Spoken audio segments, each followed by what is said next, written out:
If you've been enjoying the show, which I know you have, make sure you support the merch. We got long sleeve 38114 shirts. We got white. Come on, man. We got blue. We got red 38114 shirts. Each shirt, whatever color it is, it got the red specks in it. The blue got the blue specks in it. This is my favorite, the green. You know what I'm saying? Represent wealth. It has the green specks in it. Make sure you support the merch at 38114show.com. They are available in small and all the way up to 2X. And if you want to continue to get your laugh on, make sure you support my comedy special, Say It Louder. It's on a 1 gigabyte USB drive.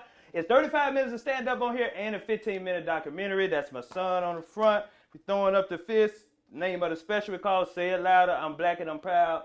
Love you, boy. Make sure you get that. I will autograph it for you. And make sure you support the Seamoss and Bladderwack Immortal Herbs. It's a tincture. Boost your immune system. AIDS and weight loss. Boost your libido. Immortal Herbs, which also means Ambrose. Oh, man, that's clever right there, man.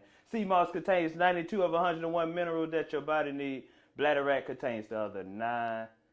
Both algae, Seamoss and Bladderwack is an algae that comes out the ocean. It's full of magnesium, iron, you know, stuff that your body needs. So make sure you take care of yourself. These are available at comedianambrose.com. Everything else, 38114show.com. Make sure you hit that subscribe button, turn that notification on. Shows dropping every Thursday. We might drop 2.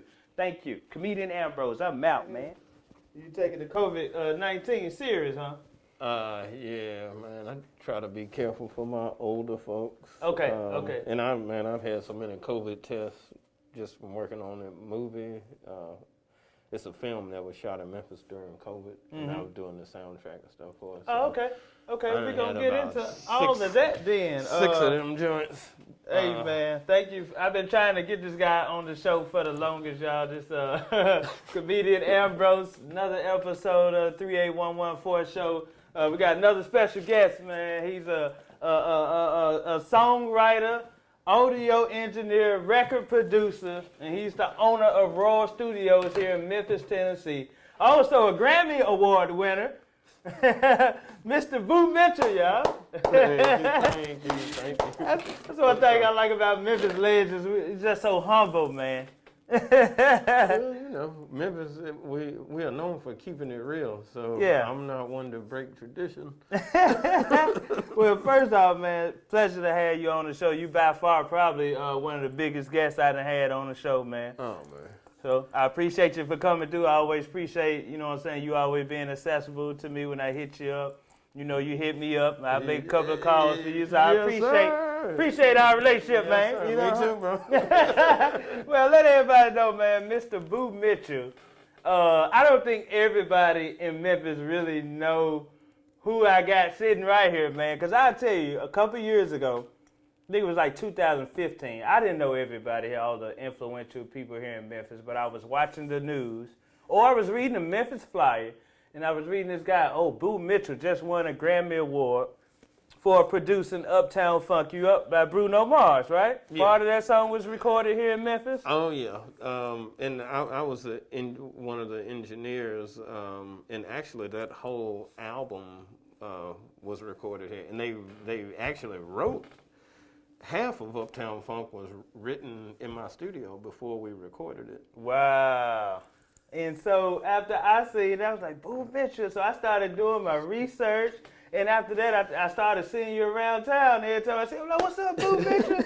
I saw you, you know what I'm saying? And that's how we got acquainted, man. But let everybody know, man, where it all started at for you, man. And man, I kind of grew, you know, I grew up, my father, Willie Mitchell was a famous Memphis producer. He did all the Al Green records and Ann Peoples, Otis Clay, Seal Johnson, Ike and Tina Turner, Bobby Blue Bland, like Pop recorded everybody. And so I grew up in the studio and, you know, sitting at his feet, basically. Wow. As a little boy. As a little boy. You watching him do all this and around all these famous. Watching him like a hawk, trying to, you know, and trying to, he was a real strong force, not just in my life, but in the life of a lot of Memphis musicians.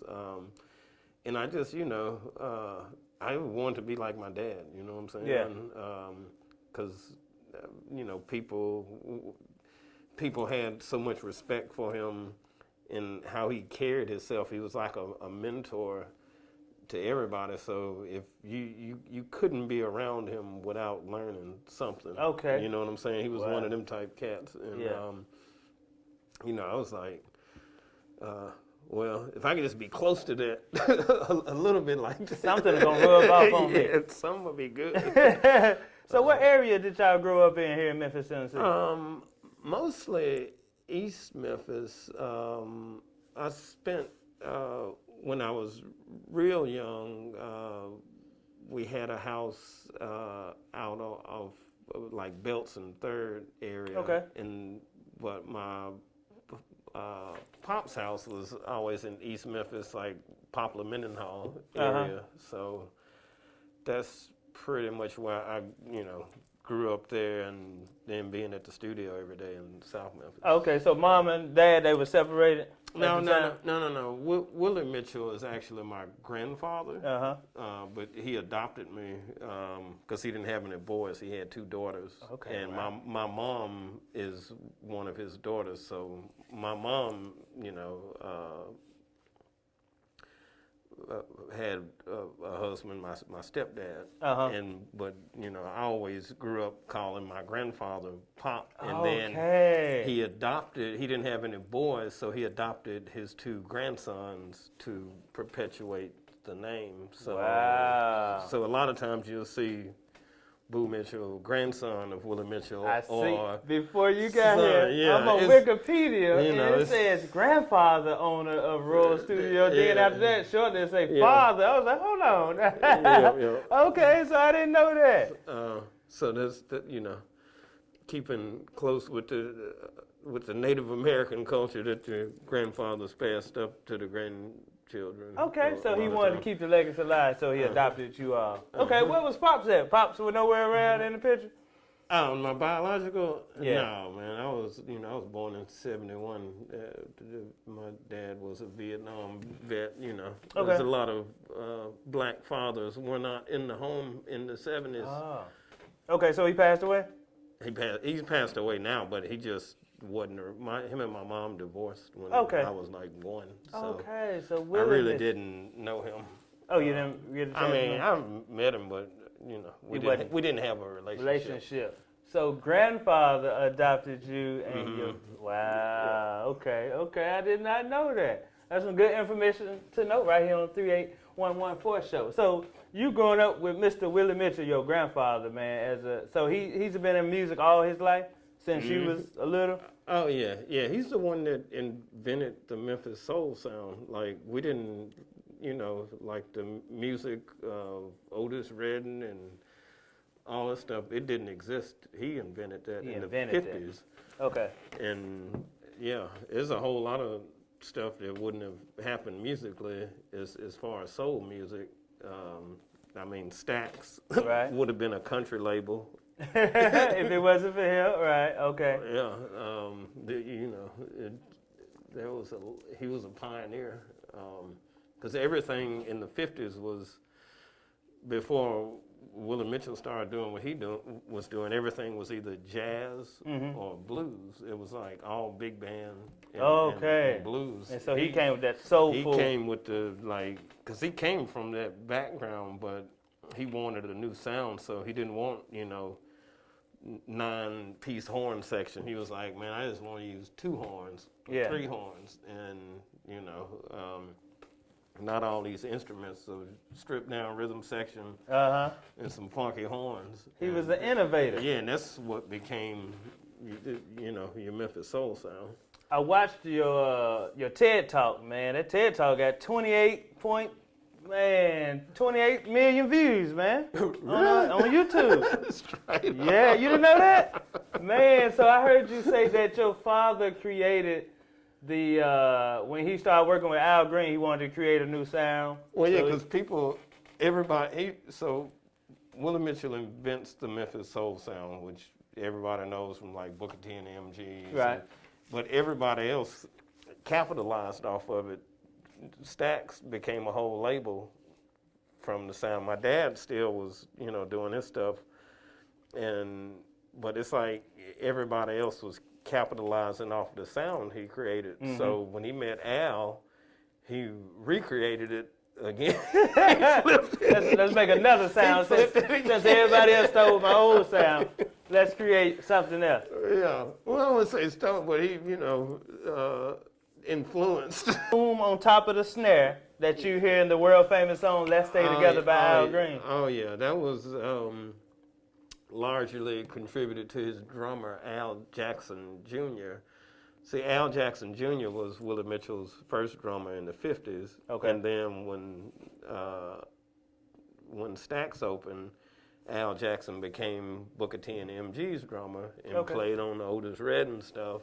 Wow. And then after Dr. King was assassinated, everything was kind of, a lot of people, Stax was going through some changes, and Al Jackson came back to play with Willie Mitchell. Mm-hmm. And that's him on when you hear the Al Green stuff with the tom, that's Al Jackson. Okay. And then the other songs, like Love and Happiness, Take Me to the River, and some of the more gritty stuff is another drummer named Howard Grimes. Howard was like Pop had two drummers on that Al stuff. And Howard was like the funky dude, and Al Jackson Jr. was like the more melodic type dude. That's cool. But they may be deeper than. So is it true that Al Green used to stand outside the store and what is that, Lamar Garden just singing, standing outside the store singing before he got discovered? I heard that somewhere. No, that's not true. That's not true. Al never lived in the garden. Al is originally from Arkansas. Right. Okay, but when my dad met him in Midland, Texas in '68, I believe. But Al was stranded in Midland. He was living in Grand Rapids, Michigan, but some kind of way he got stuck in Texas and wanted to open. The Willie Mitchell combo had a show down there, and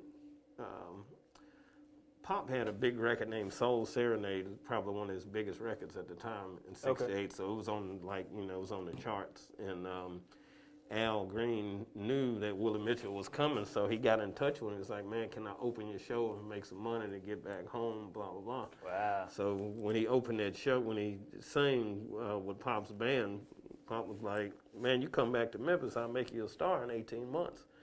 And Al's first response was, "That's too long." That's too long? Wow. He said, I need it now. But they did the show, my dad did his show, and then when they were leaving, he said, Al came. It's like, "Man, I'm going to go back to Memphis with you." Yeah. You know what song did Al Green open up on your Pop show? You know what song? Backup Train. Backup Train? That was before he got to Willie Mitchell. So you saying your Pops discovered Al Green? Mm-hmm. Safe to say that.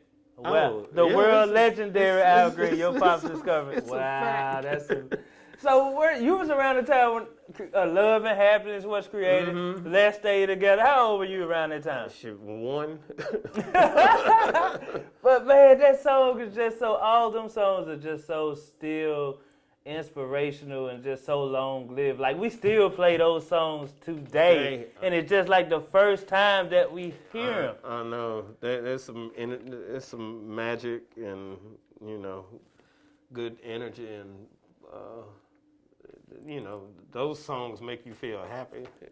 There's some positivity in that music, and it kind of permeates your soul, I think. Like, music is the only thing that does that. Music is the only thing that it transforms you. Like, you can hear a song that you haven't heard in a while, and when you hear it again, it brings back the smells, the taste. You know what I mean? It's the only thing that transports you through time. And nothing else affects you like that. So wow. Music is important. So the world famous Royal Studio that was built by your Pops, Willie Mitchell. No, he started working at Royal was an old theater. It was a silent movie theater from 1915 till about 1950, and in '56. So Memphis has all these 1 degrees of separation. So when Elvis Presley and Johnny Cash left Sam Phillips at Sun Records, there was some other people at Sun trying to do their own thing. And one was Jerry Lee Lewis's cousin, and there was Bill Black, Elvis's bass player. Okay. And there was another couple of cats over there trying to do their own thing. So they got it on Pop Tunes record shop to buy the Royal Theater and turn it into Royal Studios. So Royal is the second commercial studio in Memphis history. Wow. Right after Sun. And Pop got there, that was in '57 when it opened, and Pop started making records there in '58. And he didn't get, Royal also had High Records, was the label side. Okay. So he got signed properly to High Records, I think in '60 or '61. Okay.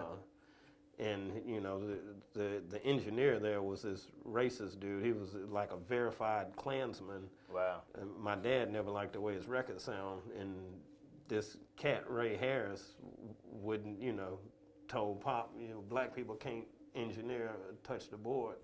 So Pop never liked the way his records sound. In about '63 or '4, he has a meeting with the owner, Joe Coogie, this Italian dude. It's like, look, Joe, if I don't engineer my own stuff, I'm not re-signing. And Joe was like, well, you can engineer. So Pop started engineering, and the sound of his records changed. And I think it was about when he discovered Al, he bought out Ray Harris. Wow. And that's when he started, you know. That's the racist guy. Yeah, and that's when he started really tweaking the studio, because like all them Al Green records and just the sound of Royal is because of the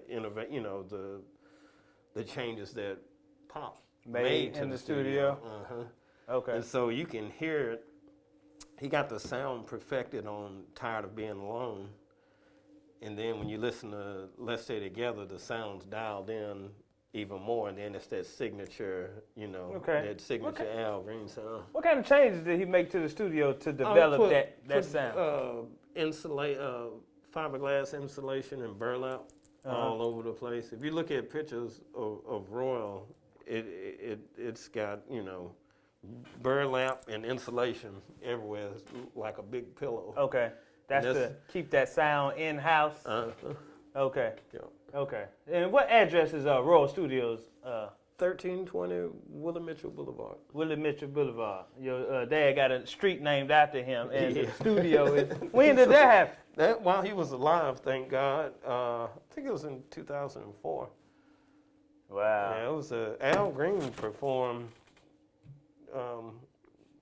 right in the middle. It was South Lauderdale, you know. Okay, yeah. And they had a big ceremony, the street blocked off, the mayors and congressmen, you know, all the folks. And then we had the neighborhood too, so right in front of the mayors and the Congress, there was like winos dancing. Oh, for real? Oh, Well, yeah. Al Green was out there performing? Yeah, it was awesome. How old were you then? Awesome. Well, you was I that was 29, 30 or something. Okay. Like that, I don't know. So I read also at 17, you did the drums on Al Green gospel album that won a Grammy Award? Keyboard. The Keys, yeah. So did you get a Grammy for that also? No, I got a certificate. To get an actual statue, it's very specific to what category it wins in, and then what your participation was on the song. See, I got a statue. I've touched a lot of, I've been fortunate to touch a lot of records that have won Grammys. But I got my statue for Uptown Funk because of the category, because it was Record of the Year. It means it was the best recording. So when a Grammy wins in that category, the producers and the engineers and the artists win the Grammy. Okay. Then you get the. I think I seen Golden Child say that on. Yeah, if it was like Song of the Year. So you got a lot of certificates. You got a lot of Grammy certificates. How many Grammy certificates do you have? I don't know, man. About 14 or 14. Those are actual Grammys too. You can say those are actual Grammy awards right there. Just didn't get the actual statue. Yeah. So at 17, you played the keyboards on Al Green's gospel album. Yeah, it was a song called "As Long as We're Together." That was the one. 17. How did that make you feel, man? Well, it felt great at the time because I got $232 to do it. That was a lot back then, man. I was like, "Where I get paid too?" Right. Yeah. It was the first time I got paid for playing on the song. Oh, this your first time? Who paid? Pops paid you for that? Yeah, the record company. Oh, you got a check in the mail, $232. I was like, damn. Yeah. What year this was? Oh God, it was 88. 88? Yeah. Man, I was 6 years old.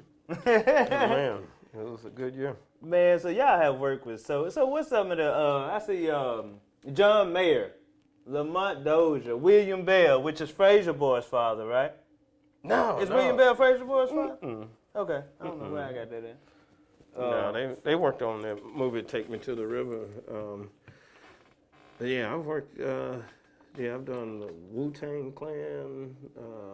I worked with Bun B. Anthony Hamilton. How is that, man? What album did you work with him on? I did. I think it was the Soul Man soundtrack. It was a song. One of the songs on that soundtrack. Okay. I did recording on. Okay, that probably was Grammy nominated. Also probably. Yeah. Shoot, who else? Eric Benet did an album on him, working with the Memphis keyboardist and producer Jonathan Richmond. Jonathan has worked with like Angie Stone. He didn't work with all of them. But yeah, we did an Anthony Hamilton album. I worked with Dougie Fresh through my sister, Wu-Tang Clan, Melissa Etheridge, Boz Scaggs. Your country singer, Brandy Clark. I heard she's just been nominated for a couple of Grammys. Fingers crossed on that one. I think last time I hit you up, you told me you was working with a country singer, and that's her, Brandy Clark. Okay. Brandy Clark. God, who else? John Mayer, Rod Stewart, Dee Dee Bridgewater.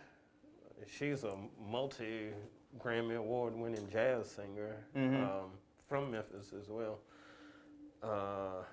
Who else? I'm trying to think of the names on my wall. Yeah, probably so many. Man, the world-famous 8-Ball MJG. Oh, yeah, Ball and G, man. Which are a staple here in the Memphis music scene, but all over the world. All over the world, them cats. Yeah, I'm working on a record that they're featured on right now, Ball and G. Work with Gangsta Black. Gangsta Black back in the studio? No, he need to be. When I work with Paul and Juicy on different stuff.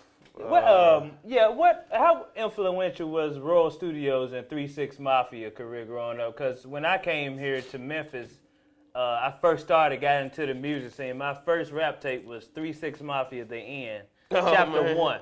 First, I bought it from my home, but I bought the cassette player and a cassette from him for $25. And it was 3-6 Mafia, The End, World Domination. How influential was Royal Studios and 3-6 Mafia career at that time? They was blowing up. Man, I'm not sure. I've talked to Paul, and I know that they knew about the Al Green and Willie Mitchell legacy. So those cats were, probably looking up to them as somewhere that they wanted to get to. You know what I mean? Yeah. And yeah, Paul and Juicy, man, they were definitely, some pioneers in Memphis hip hop, and really the ones that you know, some of the ones that got it out to the world. Man. Them, Ball and G, Al Capone. Frazier Boys Skinny with Pimp. 3-6. Yeah, all those guys, man. It was, you know, that was so much magic going on then. I don't think that none of us realized how heavy, you know, how important the music that they were doing was. I mean, we know now because everybody's sampling it. Right. Like Cardi B and Yeah. ASAP Ferg, you know, like all these people are remaking Our sound. all our stuff. Even, you know, even my homeboys, Trigger Man, Phil D and Bugs Ken had the drag rap, which everybody called Trigger Man down here because that was one of the songs that influenced our rap scene. Gangsta Walk. That's the gangster. That was the song that started the Gangsta Walk. And hell, that's in Chris Brown's new record. You can hear Trigger Man running through it. Wow. So, you know. So y'all was just making music. You didn't know how influential it was gonna be. Y'all No, was he was doing it for fun. You know, it's an expression, it's an outlet. I mean, it still is, and you know, it's, you know, the people that are passionate about it. You know, that's where your real stuff comes from. Not because you're trying to make something that you think people gonna like this. No, you just expressing what you're going through from the heart, and those are normally the records that, you know. That's the ones that are gonna be long lived. Memphis music has such a impact on everybody. Believe it or not, before I got into comedy, I was a rapper. And me and my two partners, Lonnie and Terrell, recreated Edge of the Sea Entertainment, had our own record label, and I was the CEO. We used to rap and everything. Oh man, I used to rap too. I know. I was the M team. Well, hold on. What was your name? Me and my brother had a group called the M team, and we were actually the first Memphis rappers to have a full-length album, have a video on MTV, all the stuff. Like, oh, really? 90? Yeah. The M Chain? Team. M Team. And can we find some of that music on YouTube? Hey, YouTube, yeah. For real, M Team. Boot Mitchell, what's your brother's name? Archie Mitchell. Archie Mitchell. Yeah. So you, man, R.I.P. to your father, your grandfather, Willie Mitchell. When he passed, that was already in the will for Royal Studios and everything to go to you? Well, to go to the family. To the family? So you are the main one that took it over as far as producing and engineering and... Yeah, okay. How was that responsibility? Well, I mean, I'm quite sure you was already built for it. Man, that was... the first year was kind of rocky, you know, just because I always had... Pop was always there to bail me out musically. Right. It's like if I be working on something and it didn't sound right, I'm like, Pop, why does this sound? He'd come back there and like do tick, tick, two little knobs and make the whole record. Like, how in the hell did he do that? So when he passed, you know, everybody was like, oh, you got the shoes, but you know, truthfully, you can't fill nobody's shoes. You have to take what you learn from them and create fill your your own. own shoes. Like, Right. you can't, there's no way I can, you know, duplicate the magic that my dad did, but I just have to, you know, try to take what I learned from him and try to make my own magic, you know? And that's, you know, that's what I did. I still, to this day, when I'm engineering and making records, I'm using the tools and the skills that I learned from working with my dad. Okay. You know, that I implement Willie Mitchell into everything I do. Okay. You know what I'm saying? You know, everything.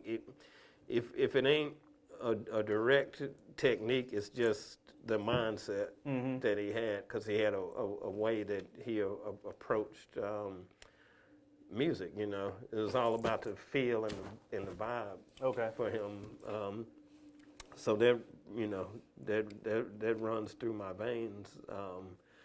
But you know, first year he passed, it was kind of like, you know, wasn't nobody calling, and you know, I got a few things here and there, and you know, it kind of felt like, oh, maybe people thought that everything that I did was just because Pop was there, right? You know, and somebody gave me a shot with a movie,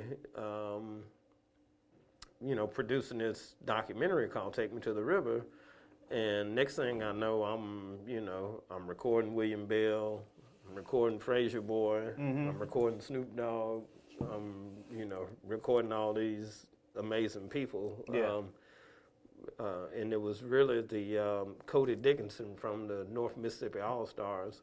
Okay. He was the one that was working on this movie, and he called me up and he's like, man, I want you to help me with this documentary. And, you know, he was like, you know, so far we got Mavis Staples, blah, blah, blah. And I said, okay, I can get some people together, but who's going to produce it? And he was like, I want you to produce it. Right. Like, all right.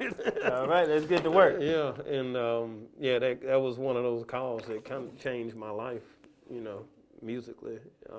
Okay. So shout out to Cody and Luther from the North Mississippi All-Stars. And Take Me to the River, I seen the promo that was running for that. I haven't seen the full documentary, but can you tell us about that? What was that documentary about? It's on Amazon Prime now. It was on Netflix, but so Take Me to the River is a documentary about kind of passing the torch musically from one generation to the next. It's also about camaraderie, like mixing. So we basically took legacy blues and R&B singers and put them with either current stars or rising stars with younger people. Okay. You know what I'm saying? So we got Al Capone and Booker T. We got Mavis Staples and the North Mississippi All-Stars. We put Yo Gotti with Bobby Blue Bland. Okay. And so it gave the young folks real respect and reverence for the older guys. People that paved the way for them. And then at the same time, it showed the older guys that, hey, what we're doing is music too, and it's just as much emotion and expression. So a lot of the older guys was like, man, this rap stuff is awesome. This, because a lot of older people was like, rap, it ain't music. And, right. So it passed the torch, and then it opened up, to close the generational gap. Oh man, that's great. And yeah, we had a lot of great, Little Peanut and Otis Clay. Oh, Bobby Rush was in it too, right? Bobby Rush and Frazier Boy. Grammy Award winner. Yeah, just won a Grammy Award winner with an Oscar Award winner. Oscar Award winner. Yep, Yeah. Frazier Boy, Oscar Award winner. Yeah. Man, it's big. Yeah, so it was a really awesome and amazing documentary. And it just, we had the Stax Kids with William Bell, Kirk Whalum, and Snoop Dogg all on one song. Man, and you produced the soundtrack for how many songs on that whole album? I think it's 11. Okay, and they can find Take Me to the River on Amazon? Amazon Prime. Amazon Prime? Yep. Man, and I met Bobby Rush, man. Bobby Rush. Oh yeah, he's something else, man. That dude is so talented. But his career goes back to the 50s as well. And just received a Grammy Award winner in his how old was he? 79 maybe. First Grammy Award. First Grammy in 79. At all them hits Bobby Rush got. Yeah. He got one for what was that? Pluck. Hen Pluck. Oh, he won. Oh, Henpeck. Yeah, Henpeck. But he won his Grammy for some porcupine meat. Porcupine meat. Okay. Too fat to eat. Yeah. Too lean to throw away. Let me tell you where I first met Bobby Rush at. Before we get out of here, man, you give everybody your credits. I was doing the Barcades. Oh yeah. They had a birthday celebration at Hard Rock. Oh yeah. I think that's where I met you at. And I did comedy there. That's where I met you. And when I got off stage, Frazier Boy had gave me dap. I was a big fan of his. And Bobby Rush came up to me and said, man, you funny, man. Oh, He yeah. was like, I used to do comedy, don't I? I was like, really? And he was like, yeah. Yeah, I might have put that show on. You might have put that show together. I did. I'm very good fans with Barcades took me on the road with them, man. Oh yeah. To open up for them a couple guys, times. Man, I definitely worked with them. Actually, the first song I did for the documentary, the video part didn't make the cut because I don't think we had the right lighting or something. But was Barcades and 8 Ball and MJG. That was with that song. It's on the soundtrack. Okay. And I think you can see the session on like the DVD extras. But yeah, the Barcades, you know, them cats was like my uncles, you know, growing up. Hell, I used to go to their shows so much I knew when the bombs was gonna go off. And everything. Yeah. Man, I love the Barcades, man. You you was influential. You did some music. I'm sure you worked on production. Definitely worked with the Barcades. And they worked with my dad on stuff too. Back in the 80s, in the late 70s, early 80s. They actually cut an album at Royal. Okay. At some point in the 80s. So about that.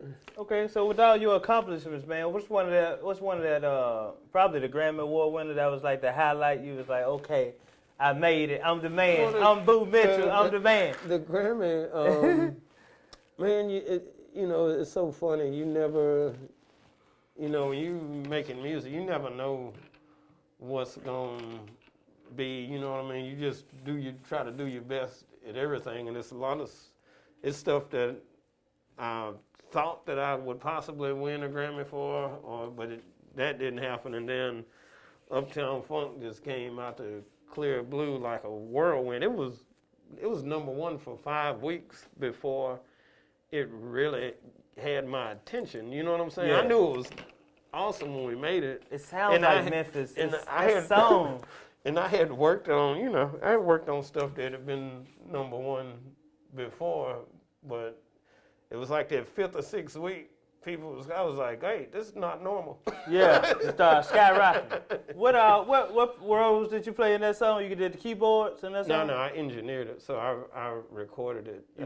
So Bruno, his vocals was done on a real cheap mic in the control room.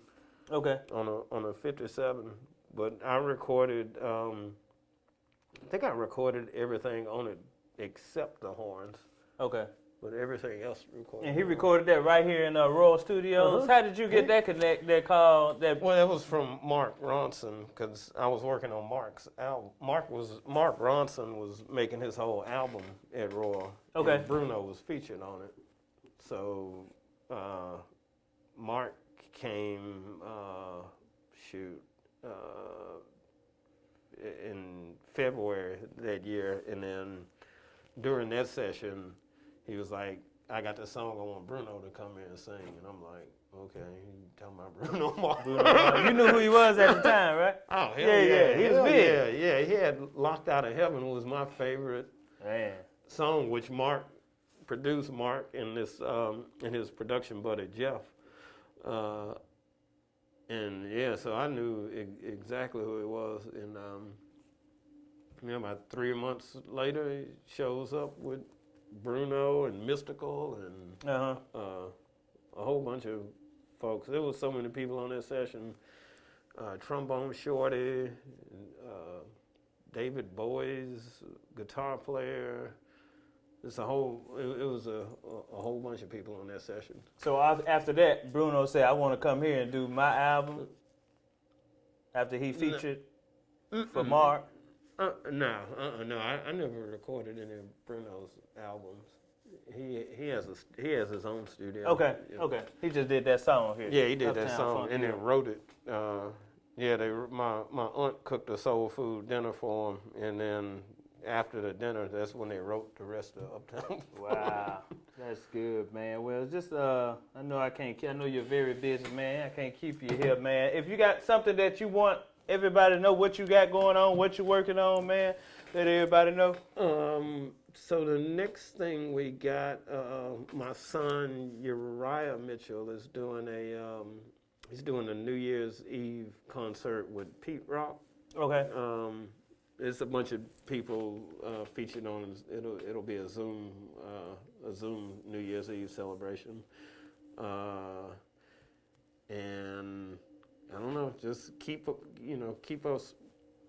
with us on social media. RoyalStudios.com, Royal Studios Memphis on Instagram. I'm Boo Mitchell Memphis on Instagram. And, so you just probably working on so much right now. It's just really hard to tell the people what exactly. I got a bunch of records coming out. He's probably working on a lot of big artists' albums right now. It's just so many he can't even tell y'all. But man, it's always a pleasure, man. Let me y'all make sure y'all get my comedy album, my comedy special. It's on a 1 gigabyte USB drive. It's called Say It Louder. On comedianambrose.com, and y'all make sure this is my newest. I'm a pharmacy technician also. So, oh, really? Yeah, back in 2003 I went to school for it. So I created this Seamoss and Bladderwack. This I've been taking care of myself doing this quarantine, Dude, pandemic. I've been trying to get some Seamoss. Man, so what this is, Seamoss and Bladderwack soaked in 80 proof vodka for 6 weeks. And what the alcohol do is extract all the minerals out of the Seamoss and Bladderwack. And then at the end, you just got this powerful tincture right here that you take under your tongue and your salivary glands, take it straight to your bloodstream, so it's instant. You ever see your grandma put a BC under her tongue? Oh, yeah. That's because your salivary glands going to take it straight to your bloodstream, man. It boosts your immune system, aids in weight loss, and also boosts your libido too, man. Seamoss contains 92 of 101 minerals that your body needs, so it's a lot of minerals in that we need. So yeah, I've been trying to find that. You have to sell me some of that. Yeah, I got the 1 ounce bottles and the 2 ounce bottles on my website, comedianambrose.com. Oh, we got the merch in 38114 show. Long sleeve tees. I wish I had some here on the table, but I don't. But you can find those on 38114show.com. And Mr. Boo Mitchell, pleasure to have you, brother. Thank you, Ambrose. Before we get out of here, I gotta have every guest to look in the camera and say, Thank y'all for tuning in. This is the 38114 show. That's a zip code in the Orange Mountain area, and I'm just continuing representing Memphis, Tennessee, like you have, brother. Man, thank you. Yes, Memphis sir. Is grateful for Memphis is the shit, man. It's the shit. Man, in the urine. Appreciate that, man. Mr. Boo Mitchell, y'all make sure y'all follow the Royal Studios on Instagram, Facebook, man. I'm comedian Ambrose Jones. Y'all make sure y'all hit that subscribe button, man. Appreciate it, bro. Yes, sir. Man, that's dope.